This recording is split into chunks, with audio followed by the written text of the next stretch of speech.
आज दुर्गा जी मैं एक पॉडकास्ट देख रहा था, अभी इस क्लास से जस्ट पहले मैंने एक क्लास हटा दी थी रोशन आनंद सर का। तो मैंने उस पॉडकास्ट से ये समझा कि बड़ा आसान है कि लोग ये कह दें मैं खान साहब के साथ खड़ा हूं। अरे हम सब खड़े। बात यहां किसी के साथ खड़े रहने से, किसी की जान को मुश्किल डालने की बात, ये सब आप कभी नहीं समझ पाएंगे। क्या होता है साथ रहना, क्या होता है साथ खड़े होना, मैं आपसे पूछ रहा हूं। मैंने जब उस टीचर का उस रोता हुआ चेहरा देखा तो मुझे लगा कि शायद हम कुछ लोग थे। उस आदमी ने बोला भी, वो आदमी शायद अपने जीवन के किसी काल में ये बोलेगा भी कि जिस दौर में मैं बाहर आया, जहां तक मुझे पता चला था कि वो आदमी रूम में बंद पड़ा है, किसी से बात नहीं कर रहा, फोन ऑफ है। हमने तो नंबर भी मंगवाया रोशन आनंद सर का, फोन ऑफ है, बात ही नहीं हो रही। तो सोचिए, एक आदमी जब हर तरफ से अपने आप को हिम्मत हारता हुआ देखता है, भाई खो चुका है, कोई साथ देने के लिए तैयार नहीं है, लोग साथ दे रहे, खान साहब ने ये किया। मैंने कभी झुटलाया खान साहब के योगदान को? और कौन झुटला सकता है? वो सब अवेलेबल है, हर चीज अवेलेबल है। खान साहब ने हॉस्पिटल बनाए, खान साहब ने बच्चों को बहुत आसान तरीके से पढ़ाया, सस्ता पढ़ाया, हर कोई मान रहा है। क्या इस योगदान के साथ उस जिद पे खड़े रहना कि एक व्यक्ति की जान चली गई है, एक और की चली जाए, हमें मतलब नहीं है। इस वक्त मैं आपसे पूछना चाहता हूं, दुख किसका बड़ा है? बस एक बात खान साहब से ही पूछना चाहता हूं, खान साहब के लोगों से पूछना चाहता हूं कि इस वक्त दुख किसका बड़ा है? बस मैं ये पूछना चाहता हूं। दुख, दोनों दुखी हैं, दोनों मुसीबत में, सब कुछ सही है, बड़ा किसका है दुख? कौन ऐसे दुख में जो सालों साल तक नहीं ठीक हो पाएगा? इतना तो सोच लीजिए, ये भी तो सोचिए ना। मुझे गर्व रहेगा कि मैं उस दौर में उस आदमी के साथ खड़ा था जिस आदमी के साथ बहुत कम लोग खड़े थे। मैं ऐसा नहीं कि उनके साथ नहीं हूं कि मैं उन्हें समझाना नहीं चाहता। कोई भी आदमी, शायद मैं उन्हें नहीं भी जानता तो भी मैं उनको यही समझाता कि यार कुछ गलतियां हुई हैं, आप आगे आइए, बड़ा दिल दिखाइए, झुकिए। आप इतने दिनों में झुका जा सकता था ना। इतने दिनों में तमाम वीडियो जारी करके ये वीडियो पुराने क्या किया है नहीं किया, या और लोग आकर के वीडियो बना के तारीफ कर रहे हैं, इन सबके बदले तो कितना सिंपल काम था, एक अपने चैनल पे एक वीडियो जारी कर देना। अरे झुकते वो हैं जिनमें जान होती है। किसी से भी कोई गलती हो सकती है। ये भारत है, यहां लोग बहुत जल्दी भूल जाते हैं आपकी गलतियों को। आप अच्छा करना शुरू कर दीजिए, लोग भूल जाएंगे आपकी गलतियों को। लेकिन मैं एक बात फिर से सबसे कहूंगा, मैं उन विद्यार्थियों से भी कहूंगा, दिल साफ रखिए। आपका दिल साफ नहीं है, आप इस मोड़ पे बच जाएंगे, आप उस मोड़ पे बच जाएंगे। कोई मोड़ होगा जब आप फंस जाएंगे। दिल का साफ होना बहुत जरूरी है। कहते ना कि रबड़ को उतना ही खींचिए जो जब टूटे तो आपकी तरफ ना लगे। किसी के घर को उतना ही जलाइए कि उस आग में आप ना जल निकले। आपको मुझे देख के नॉर्मल लगता होगा, मैं भी एक उम्रदराज आदमी हूं, मैंने जीवन के बहुत दुख सुख देखे हैं, मैंने जीवन की बहुत समस्याएं देखी हैं, मैंने औरों के जीवन से भी बहुत कुछ सीखा है। जिद अच्छी चीज नहीं है, मैनिपुलेशन अच्छी चीज नहीं है, गलत को सही साबित करने के पीछे पड़े रहना अच्छी चीज नहीं है।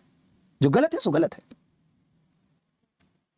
जब भी लगे कि मैं हमेशा सही हूं, सामने वाली की जगह खुद को रख के देख लीजिए और रिवर्स कर लीजिए सिचुएशन कि ये सिचुएशन मेरे साथ हुई होती, तब शायद आप महसूस कर पाएंगे। किसी का अपना भाई चला जाना न्याय से भी बहुत ऊपर है। एक मां का एक जवान बेटा छोड़कर चला जाए, ये न्याय, सच, झूठ, इन सबसे बहुत ऊपर है ये दुख। आप महसूस नहीं कर पाएंगे। जिसमें गुजरती है वो जानता है इस दर्द को। आसान है ये कह देना, आसान है इस इमोशंस को दबा देना। हिम्मत चाहिए जिस वक्त दुनिया एक तरफ हो और किसी के साथ खड़े रहने के लिए, बहुत हिम्मत चाहिए। हम नहीं जानते। और जिस बात से आप मेरी हर्ट हुए, मैं फिर से समझाना भी चाहता हूं, और देखिए मेरा दिल बड़ा है कि मैं माफी भी चाहता हूं कि आपको अगर ये लगा है कि मैं किसी स्टेज पे बैठ करके किसी चीज के बारे में बातें कर रहा हूं, तो मेरा वो इंटेंट नहीं है। कोचिंग व्यवस्था पे मैं बहुत पहले से सवाल उठा रहा हूं। टॉपर्स खरीदने की व्यवस्था को मैंने हर हद तक जाकर एक्सपोज किया है कि ये गलत है। मैंने हमेशा कहा है कि शिक्षा साबुन बेचने का या किराने की स्टोर का धंधा नहीं है। शिक्षा के केंद्र में बच्चों का भविष्य है। आप बताइए, क्या हॉस्पिटल में मरीज को बिजनेस के तौर पे देखा जाना सही है? अगर पैसा इतना बड़ा है तब फिर आप क्यों विरोध करते हैं कि उसका ऑपरेशन गलत कर दिया गया क्योंकि डॉक्टर को टारगेट पूरे करने थे? शिक्षा और स्वास्थ्य में हमें पैसे को केंद्र से हटाना पड़ेगा। शिक्षा और स्वास्थ्य के केंद्र में इस देश का जन है, इस देश का छात्र है, इस देश का असहाय मरीज है। आप क्यों नहीं समझते इस बात को? लोग कह देते हैं धंधा है मगर गंदा है। नहीं है शिक्षा धंधा, नहीं है हॉस्पिटल धंधा। हमें समझना पड़ेगा।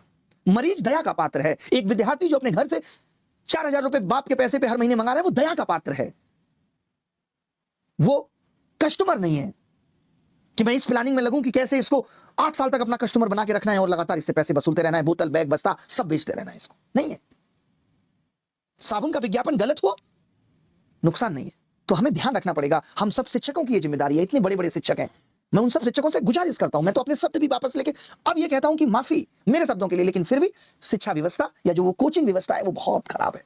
उसको ठीक करिए। ये टॉपर्स खरीदना बंद करिए, टॉपर्स का फेक प्रमोशन करना बंद करिए। अगर ये सब सही होता तो सीसीपीए ने 60 कोचिंग्स पे 1 करोड़ 46 लाख रुपए के जुर्माने नहीं डाले होते। हम शिक्षक हैं, कैसी प्रतिस्पर्धा, और प्रतिस्पर्धा इस लेवल की कि किसी की जान चली जाए, सुबह नहीं देता, फिर कैसे हम शिक्षक कहलाएंगे बताइए।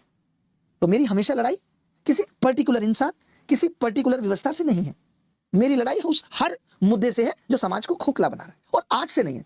आप बताइए, मैं नीट के लिए नहीं पढ़ाता हूं मैं नीट के लिए नहीं, मेरा नीट से कोई लेना देना नहीं है। I came to know about the full form of NEET later on, क्योंकि हमारे टाइम पे नीट होता भी नहीं था, और मैं बायोलॉजी का विद्यार्थी भी नहीं हूं। मैंने नीट पे लगातार सवाल उठाए, मैंने बताया कि किस तरीके से ये भी गलत सवाल पूछ के इन्होंने भी पेपर लीक उद्योग चला रखा है। यूपीएससी आंसर की जारी नहीं करती थी। तो मैं समाज के हर मुद्दे पे सवाल उठाता हूं। अगर किसी भी व्यवस्था में गलत हो रहा है तो वो ठीक होना चाहिए। अब तक नहीं ठीक हुआ, इसी बहाने ठीक हो जाए कि अब हम सब लोग ठीक तरीके से काम करें। करियर विल की बात कर लेते हैं। आरोप आता है ना करियर विल पे कि करियर विल ने टॉपर खरीदे, बट आप बताइए कि जब से मैं आया हूं पिछले 2 साल से, तो क्या आप ये नहीं कहेंगे कि ऐसा कोई आरोप मैंने नहीं आने दिया जब से मैं इस का अंग बना। आप ये भी सोचिए ना कि मैं गलत होते हुए कहीं नहीं देख सकता। आज करियर विल में गलत हो रहा है, आप मुझे बताइए। अगर मैं ना इस पे जवाब दूं, ना इस पे एक्शन लूं, तो आप बता दीजिएगा। आप बताइए, मेरा कोई घर का सदस्य, मेरा कोई भाई बंधु, मुझसे जुड़ा कोई व्यक्ति आपके साथ गलत कर रहा है, आप बताइए। मैं साथ छोड़ दूंगा या उसको सुधार दूंगा, दोनों में से एक चीज करूंगा।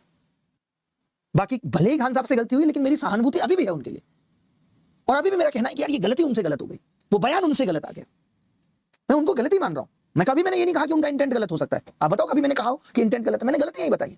जिन लोगों ने भी उन पे वीडियो बनाए, मैंने उनको भी कहा कि ये गलती हो सकती है, और हम बस ये चाहते हैं कि उनको इस गलती पे क्लैरिफिकेशन देना चाहिए। जो गलत है सो गलत है, आप गलत को नहीं ढक सकते। आप गलत को छुपाने की कोशिश करते हैं तो पता चलता है कि और गलत हो रहा है। यह संदेह पैदा करता है, ये लड़का गलती करे, मैं पकड़ लूं इसको छुपा रहा है, तो गलती छुपाना भी उससे बड़ी गलती है। तो आप सबसे गुजारिश है कि हम सब ऐसे नागरिक बने, अगर मैं गलती करता हूं तो आप मेरी गलतियों पे बोलें कि हाँ यार ये आपने गलती की है। हो सकता है कि कोई गलती मुझसे हो जाए, फिर भी मैं बहुत ध्यान रखता हूं। मैं ऊपर वाली की सुबह शाम पूजा करता हूं और उससे यही कहता हूं, कुछ नहीं मांगता हूं, कि हे भगवान, मैं लोगों के लिए जो भी कदम उठाता हूं कभी उसमें मुझसे कुछ ऐसी गलती ना हो। मैं हर दिन यही मांगता हूं, और सबके लिए मांगता हूं मैं कि विश्व का कल्याण हो और सबकी बुद्धि ठीक रहे। ये मैं अपने लिए भी मांगता हूं, मुझे और कुछ नहीं चाहिए कि कोई गलती मुझसे ना हो पाए।